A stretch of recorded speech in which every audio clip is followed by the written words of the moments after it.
Yes, good morning to all the students. On yesterday we were discussing about the coal, fossil fuels, fossil fuel क्या होते हैं and how they were formed, and I have explained coal. coal एक black colour का brown colour का substance होता है, black और brown colour का, और ये नेचर में अपने आप बनता है in millions of years due to the process of carbonization.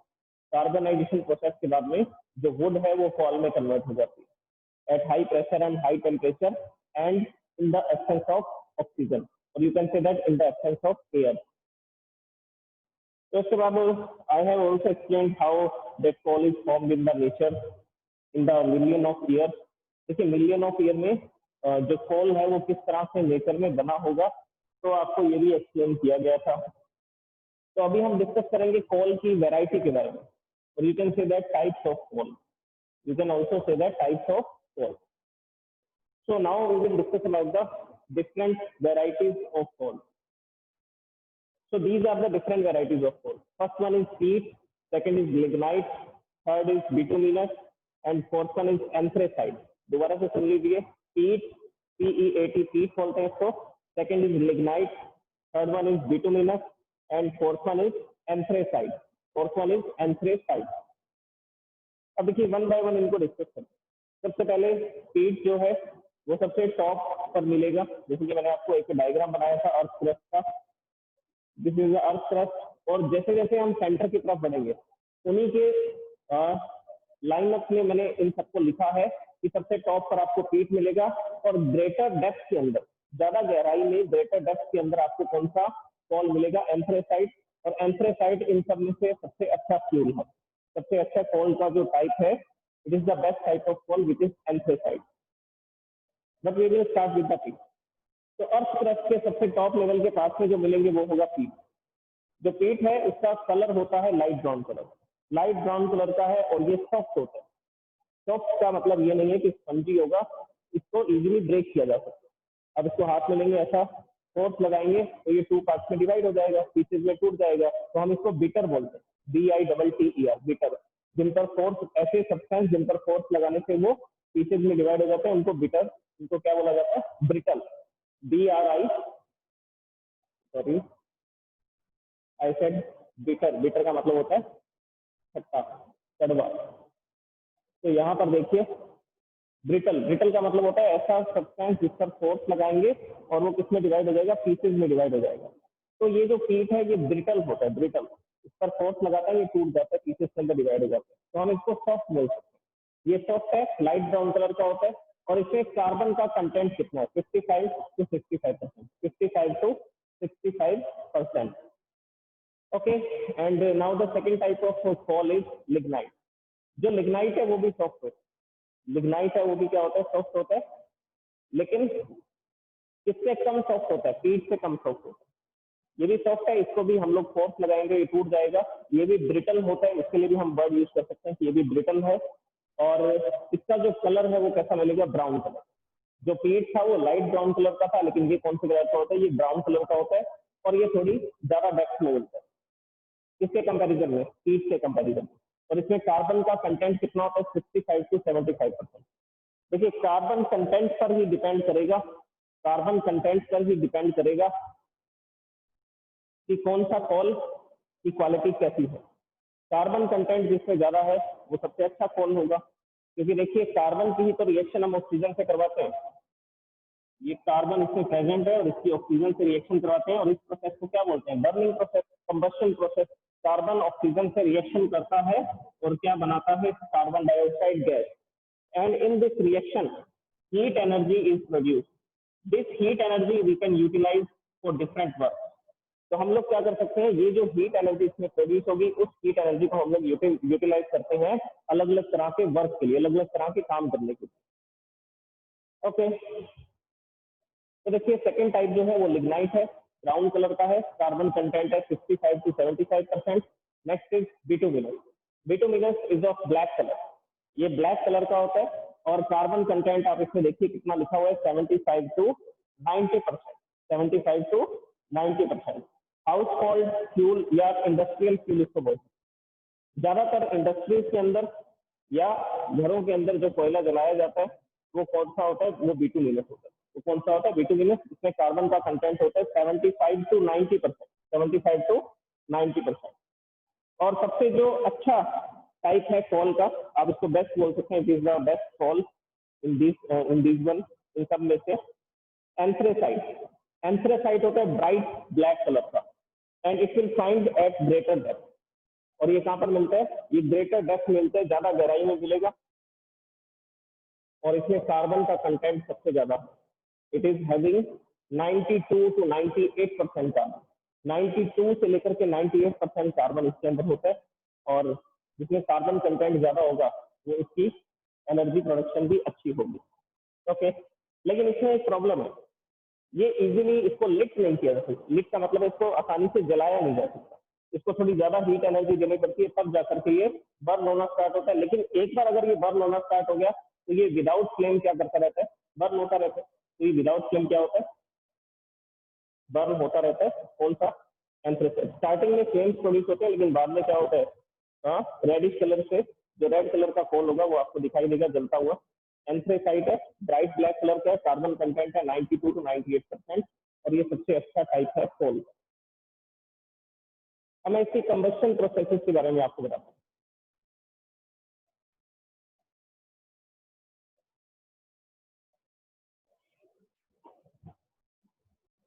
Now I am writing the chemical reaction which is used to produce the energy with the help of the coal। देखिए कोल के अंदर क्या क्या कंटेंट होते हैं, इसके अंदर mainly तीन कंटेंट मिलेंगे आपको। सबसे ज्यादा क्वांटिटी में होगा कार्बन, और स्मॉल अमाउंट के अंदर होगा सल्फर एंड नाइट्रोजन। तो तीन इसके अंदर प्रोडक्ट्स आपको मिलेंगे, तीन सारे सब्सटेंस मिलेंगे, कार्बन, सल्फर एंड नाइट्रोजन। जो कार्बन है उसकी क्वांटिटी ज्यादा होगी, ये मैंने अभी लिखा था 92 to 98, 75 to 90 लाइक दिस। तो इस तरह से कार्बन का कंटेंट तो ज्यादा होगा, लेकिन सल्फर नाइट्रोजन स्मॉल अमाउंट में प्रेजेंट होगा। और ये तीनों ही ऑक्सीजन की प्रेजेंस में रिएक्शन करते हैं, बर्निंग प्रोसेस करते हैं, and this will form CO2 and this releases energy. Second, sulfur also reacts with oxygen and produces sulfur dioxide and releases energy. Nitrogen also reacts with oxygen and produces NO2, NO। ये different different type के compounds बनाते हैं, nitrogen oxygen के साथ reaction करके। तो generally मैं एक कंपाउंड लिख रहा हूँ NO2। तो देखिए कोल के अंदर ये तीनों सब्सटेंस प्रेजेंट है, ज्यादा क्वांटिटी में प्रेजेंट है कार्बन, और स्मॉल अमाउंट में प्रेजेंट है सल्फर नाइट्रोजन। और ये तीनों ही ऑक्सीजन से रिएक्शन करते हैं, और क्या बनाते हैं, carbon dioxide, sulphur dioxide, nitrogen dioxide, और तीनों ही क्या रिलीज करते हैं, तीनों ही एनर्जी रिलीज करते हैं। अब देखिए पॉल्यूशन किससे होता है, पॉल्यूशन के लिए कौन रिस्पॉन्सिबल है, पॉल्यूशन के लिए रिस्पॉन्सिबल है SO2 NO2, SO2 and NO2। क्योंकि ये SO2 जो है ये ब्रीथिंग प्रॉब्लम क्रिएट करता है, ब्रीथिंग प्रॉब्लम, सांस लेने में दिक्कत होती है ना, लंग्स के अंदर जब ये चला जाता है तो सेल्स के अंदर क्या करता है, डिस्टर्बेंस क्रिएट करता है, तो हमारे लंग्स जो है वो प्रॉपरली वर्क नहीं कर पाते। और ये जो SO2 गैस होती है, इसकी वजह से हमारी आईज के अंदर भी इरिटेशन क्रिएट होती है, इसकी वजह से हमारी आईज में भी क्या क्रिएट होती है, इरिटेशन क्रिएट होती है। तो ये SO2 गैस रिस्पॉन्सिबल है एयर पोल्यूशन के लिए, NO2 भी रिस्पॉन्सिबल है एयर पोल्यूशन के लिए। ये जो NO2 है ये H2O के साथ रिएक्शन करता है। हमारे आसपास एनवायरनमेंट में मॉइस्चर है, मॉइस्चर है मतलब कि वाटर वेपर की फॉर्म में प्रेजेंट है, तो ये NO2 वाटर के साथ रिएक्ट करेगा, जो वाटर हमारे आसपास प्रेजेंट है वेपर की फॉर्म में। तो NO2 वाटर से रिएक्ट करता है और एक एसिड बनाता है नाइट्रिक एसिड, और एक एसिड बनाता है नाइट्रिक एसिड। वो नाइट्रिक एसिड जब एनवायरनमेंट में प्रोड्यूस होता है तो वो रिस्पॉन्सिबल है एसिड रेन के लिए। तो वो रिस्पॉन्सिबल है किसके लिए, एसिड रेन के लिए। तो ये भी क्या कर रहा है, ये भी पोल्यूशन कर रहा है SO2। ये भी क्या कर रहा है NO2, ये भी क्या करता है, पोल्यूशन क्रिएट कर रहा है, इसकी वजह से एसिड रेन होती है। ओके, CO2 से क्रिएट होती है ग्लोबल वार्मिंग। CO2 जो है वो हीट को ट्रैप करने का काम करता है। CO2 गैस जो है वो क्या करती है, हीट को ट्रैप करने का काम करती है। जैसे कि मान लीजिए ये अर्थ सरफेस है, इस डायग्राम बना करके मैं आपको एक्सप्लेन करता हूँ कि CO2 गैस कैसे रिस्पॉन्सिबल हो सकती है ग्लोबल वार्मिंग। जैसे ये अर्थ है, और अर्थ के चारों तरफ ये एटमोस्फियर है, this one is the atmosphere, जिसको मैंने डॉटेड ऐसा बनाया। और इस एटमोस्फियर में CO2 का परसेंटेज ज्यादा होता है, क्योंकि हम लोग फ्यूल्स को बर्न कर रहे हैं, फॉसिल फ्यूल्स को, पेट्रोल, डीजल, केरोसिन, कोल, इन सबको बर्न करते जा रहे हैं, इन सबको बर्न कर रहे हैं, तो CO2 गैस एनवायरमेंट में ज्यादा होता है। CO2 का कंटेंट एनवायरमेंट में ज्यादा हो गया। अब क्या होगा, अब सन से जो लाइट आती है वो लाइट ऐसा एंटर करती है एटमोस्फेयर में और सरफेस से टकरा करके ज्यादातर लाइट तो रिफ्लेक्ट हो जाती है। तो हमारी जो अर्थ है, जो अर्थ सरफेस है, वो लाइट को क्या नहीं कर रहा, मोस्ट ऑफ द लाइट तो रिफ्लेक्ट हो रही है, मोस्ट ऑफ द लाइट तो क्या हो रही है, रिफ्लेक्ट हो रही है, सारी एनर्जी एब्जॉर्ब नहीं हो रही। सारी एनर्जी अगर एब्जॉर्ब होगी तो इसका टेम्परेचर तो बहुत बढ़ जाएगा, अर्थ का टेम्परेचर। तो यहाँ से जो भी सनलाइट लाइट रेज आ रही है वो अर्थ के सरफेस से कोलाइड करती है और रिफ्लेक्ट होकर के स्पेस में चली जाती है, रिफ्लेक्ट होकर के स्पेस में चली जाती है। तो रिफ्लेक्शन होता है जिसकी वजह से पूरी एनर्जी एब्जॉर्ब नहीं हो रही। अब CO2 देखिए क्या काम करेगा। CO2 क्या होते हैं, लार्ज मॉलिक्यूल। तो ये मॉलिक्यूल्स अगर इनके रास्ते में आ जाएंगे तो ये जो लाइट रिफ्लेक्ट होकर के बाहर जाने वाली थी तो उनको कौन एब्जॉर्ब कर लेगा, उनको ये CO2 के पार्टिकल्स एब्जॉर्ब कर लेंगे। तो एटमॉस्फेयर का टेम्परेचर राइज हो जाएगा। ये एनर्जी यहाँ पर ट्रैप हो गई, एनर्जी यहाँ पर क्या हो गई, हीट एनर्जी, लाइट एनर्जी यहाँ पर क्या हो गई, ट्रैप हो गई, जिसकी वजह से एटमॉस्फेयर का टेम्परेचर बढ़ गया और इसने क्या क्रिएट किया, ग्लोबल वार्मिंग। इसको ग्लोबल वार्मिंग बोलते हैं, जिसकी वजह से अर्थ का या एटमॉस्फेयर का टेम्परेचर इंक्रीज हो जाता है। और ऐसा कौन करता है, CO2। तो CO2 जो है वो ऐसी गैस है जो किसको इंक्रीज करती है, उसके टेम्परेचर को इंक्रीज करती है। ओके, लेकिन CO2 को प्लांट्स एब्जॉर्ब कर सकते हैं। CO2 गैस को कौन एब्जॉर्ब कर सकते हैं, प्लांट्स एब्जॉर्ब कर सकते हैं in the process of photosynthesis. देखिए फोटोसिंथेसिस क्या प्रोसेस होती है, प्लांट्स CO2 को एब्जॉर्ब करते हैं, प्लांट्स वाटर को एब्जॉर्ब करते हैं रूट्स के थ्रू। CO2 एब्जॉर्ब करते हैं लीफ से और वाटर एब्जॉर्ब करते हैं किससे, रूट्स के थ्रू। और सनलाइट की प्रेजेंस में, in the presence of sunlight and in the presence of chlorophyll and in the presence of chlorophyll, जिसकी वजह से इनका ग्रीन कलर होता है, लीफ का क्लोरोफिल प्रेजेंट होते हैं। इसकी प्रेजेंस में एक फूड प्रोड्यूस होता है जिसको ग्लूकोज बोलते हैं। और कौन सी गैस रिलीज होती है, ऑक्सीजन गैस रिलीज। तो देखिए CO2 प्लांट्स के थ्रू एब्जॉर्ब किया जाता है। तो अभी हम जो फॉसिल फ्यूल को बर्न कर रहे हैं उससे जो CO2 गैस प्रोड्यूस हो रही है वो CO2 गैस प्लांट एब्जॉर्ब कर लेते हैं। लेकिन अगर हम लार्ज क्वांटिटी में बर्न करेंगे फॉसिल फ्यूल को तो इतनी ज्यादा CO2 प्रोड्यूस हो जाएगी कि प्लांट्स उसको एब्जॉर्ब नहीं कर पाएंगे इतनी ज्यादा CO2 को, और जिसकी वजह से ग्लोबल वार्मिंग हो सकती है। तो इसीलिए ये बोला जाता है कि आपको ये जो रिसोर्सेज हैं इनको जुडिशियली यूज करना चाहिए, इनको बड़ा सोच समझ के यूज करना चाहिए, क्योंकि हमें क्या करना है, आगे की जो नेक्स्ट जनरेशन है उसके लिए भी इनको बचा करके रखना है। अगर हम अभी सारे के सारे फ्यूल्स को यूज कर लेंगे, फॉसिल फ्यूल्स को यूज कर लेंगे, तो क्या होगा, आगे आने वाली जो जनरेशन है वो इन फ्यूल्स को क्या नहीं कर पाएंगे, यूज नहीं कर पाएंगे, खत्म हो जाएंगे, एग्जॉस्ट हो जाएंगे। अभी तो इसको किसमें काउंट किया गया था, एग्जॉस्टिबल रिसोर्सेज में काउंट किया गया। ओके, तो इसको जुडिशियली यूज किया जाता है। जो रिसोर्सेज है, जैसे जो कॉल था, कोयला था, उसको जुडिशियली बड़ा सोच समझ के यूज करते हैं कि हमें जहां पर रिक्वायरमेंट है सिर्फ वहीं पर बर्न किया जाता है और जितनी कम क्वांटिटी में बर्न कर सके उतनी कम क्वांटिटी में बर्न किया जाता है। तो उसका फायदा क्या होगा, ये जो फ्यूल्स हैं ये नेक्स्ट जनरेशन के लिए क्या रह जाएंगे, ये नेक्स्ट जनरेशन के लिए थोड़े बहुत बचे रह जाएंगे। तो आगे आने वाले 20-30-50 साल तक आगे जो जनरेशन आएंगी उसको यूज कर पाएंगे।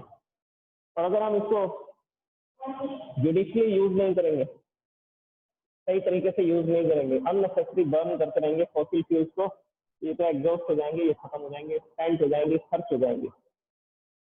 ओके, तो ये था कॉल के बारे में, कॉल की वेराइटीज मैंने आपको बता दी। और ये burning process, carbon main reaction तो ये है, कार्बन रिएक्ट विद ऑक्सीजन और स्मॉल अमाउंट में सल्फर और नाइट्रोजन होते हैं जो भी ऑक्सीजन से रिएक्शन करके sulphur dioxide, nitrogen dioxide gases produce करते हैं। This is responsible for acid rain and this is responsible for some breathing problems and irritation in the eyes. जो फॉग प्रोड्यूस होती है वो भी उसका कारण भी हो सकता है। ये सल्फ्यूरिक एसिड भी बना सकता है SO2, अगर ये वाटर के कॉन्टेक्ट में आएगा तो ये सल्फ्यूरिक एसिड भी बना सकता है, सल्फ्यूरिक एसिड, ये नाइट्रिक एसिड। तो ये किस तरह से हार्मफुल है ये भी मैंने आपको एक्सप्लेन कर दिया। अब बात आती है कोल के यूजेस के बारे में कि हम लोग कोल का यूज कहाँ कहाँ पर करते हैं। Uses of coal, so I'm writing the uses. First use is it is used as household fuel and in industry. First one is it is used as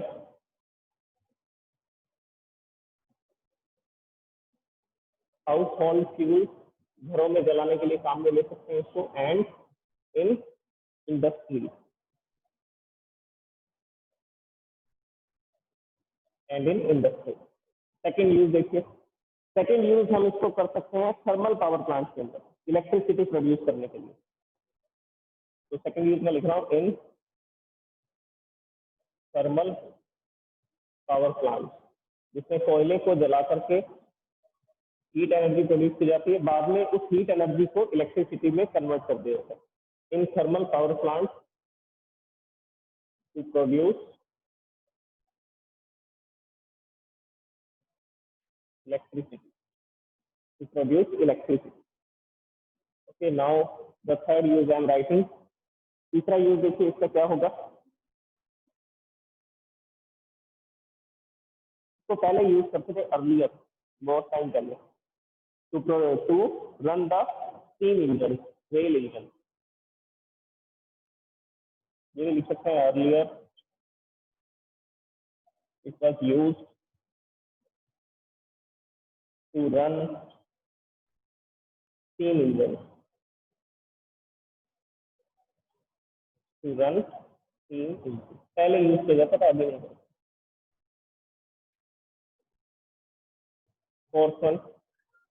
fourth use देखिए इसका क्या होगा। हम इससे कुछ प्रोडक्ट भी गेन कर सकते हैं। कौन कौन से प्रोडक्ट बना सकते हैं?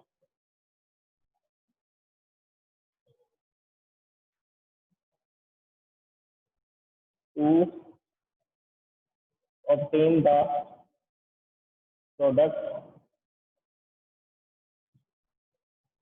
coke,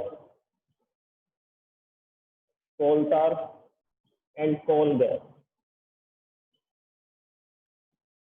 एक डिस्ट्रक्टिव डिस्टिलेशन प्रोसेस होती है, उस प्रोसेस में हम कोल को कन्वर्ट कर सकते हैं कोक में, कोल टार में और कोल गैस। जहां पर कोल की प्रोसेसिंग की जाती है, कोल प्रोसेसिंग प्लांट्स होते हैं, वहां पर एक प्रोसेस की जाती है डिस्टिलेशन, डिस्ट्रक्टिव डिस्टिलेशन, उससे हम लोग कोल को इसमें कन्वर्ट कर सकते हैं। कोल से ज्यादा अच्छा फ्यूल है कोक, तो कोल को किसमें कन्वर्ट कर दिया जाता है? कोक में कन्वर्ट। इसको हम लोग डिस्कस करेंगे ब्रीफली, ये तीनों अलग अलग टॉपिक है, coke, coal tar and coal gas. और ये कैसे बनते हैं ये भी मैं आपको बताऊंगा।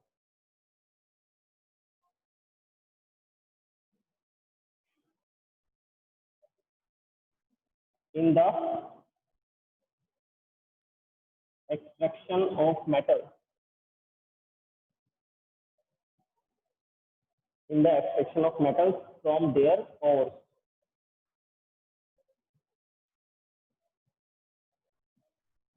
ओर्स क्या होते हैं? और मिनरल्स होते हैं, ऐसे सब्सटेंस होते हैं, ऐसा मिक्सचर होता है जिसमें मेटल भी होता है, जिसमें मेटल भी होता है और दूसरे सब्सटेंस भी होते हैं। तो हम लोग क्या करते हैं, और से मेटल को गेन करने के लिए इस कोल का यूज करते हैं। किसका यूज किया जाता है? कोल का यूज किया जाता है। ठीक है, कुछ केमिकल रिएक्शन होती हैं जिसमें हमें क्या करना होता है, मेटल को गेन करना होता है। एक्सट्रैक्शन जो लिखा ना, मेटल को एक्सट्रैक्ट करना, एक्सट्रैक्ट करना मतलब निकालना, मेटल को निकालना प्योर फॉर्म में, कहाँ से? और से, उसके इम्प्योर फॉर्म से प्योर फॉर्म में कन्वर्ट करना। इसके लिए भी किसका यूज किया जाता है? इसके लिए भी कोल का यूज किया जाता है। अब नेक्स्ट देखिए, कोल से कुछ और सब्सटेंस भी बनाए जा सकते हैं, जैसे कि नेफ्थलीन, जैसे कि नेफ्थलीन।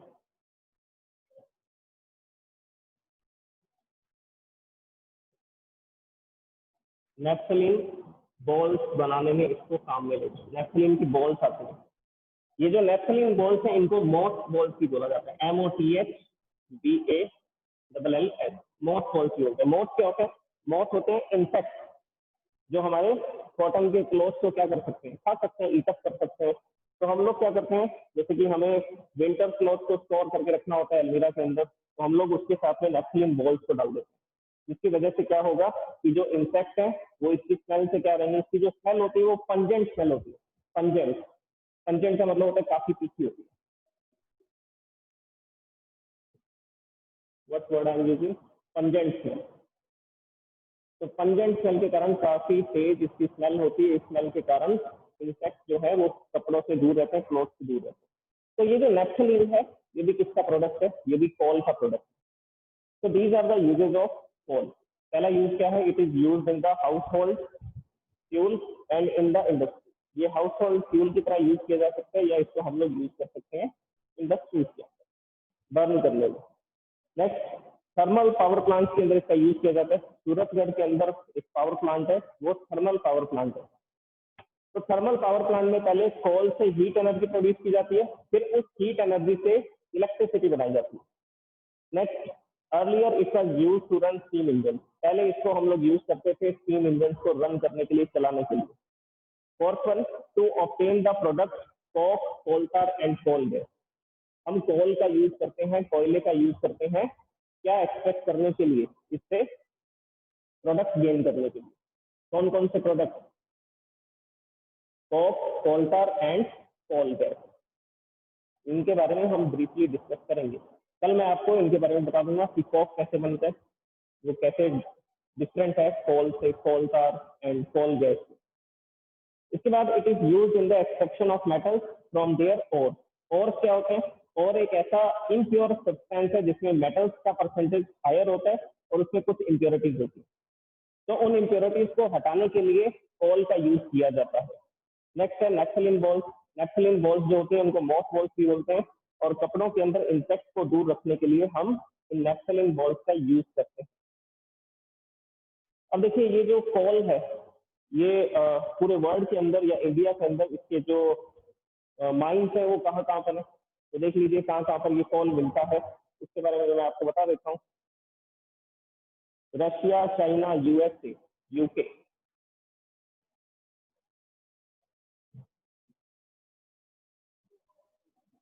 रशिया, चाइना के डिपॉजिट कहाँ कहाँ पर है, रशिया में है, चाइना में है, यूएसए में है, यूके में है, एंड इन इंडिया ऑल्सो।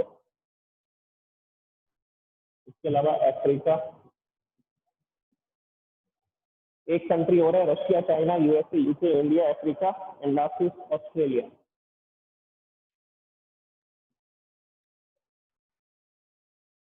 ये तो पूरे वर्ल्ड के अंदर जहां जहां पर डिपॉजिट है वो मैंने आपको बता दिया। अब इंडिया में देखिए, अब इंडिया में कहाँ कहाँ पर मिलेगा, Chhattisgarh, Jharkhand and West Bengal.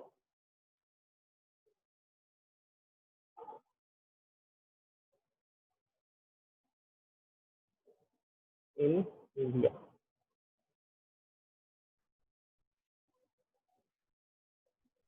Chhattisgarh, Jharkhand and West Bengal, ये तीन जगह पर इंडिया में डिपॉजिट मिलता है। किसका, कोल का, कोयले का डिपॉजिट मिलता है। ओके, तो अब मैं आपकी क्वेरीज लेता हूँ अगर आपको कोई डाउट्स हैं, और इसके बाद हम लोग कल डिस्कस करेंगे coke, coal tar and coal gas. अब आप ये नहीं पूछेंगे कि ये क्या है, ये क्या है, ये कोल प्रोडक्ट है, कोयले के प्रोडक्ट है। जो कोल है उसको हम लोग कोक में, कोल tar में और कोल गैस में कन्वर्ट कर सकते हैं, उनसे हम लोग कोक, कोल tar और कोल गैस एक्सट्रैक्ट कर सकते हैं, पा सकते हैं। Thank you so much. Now you can raise your hand if you have any doubt.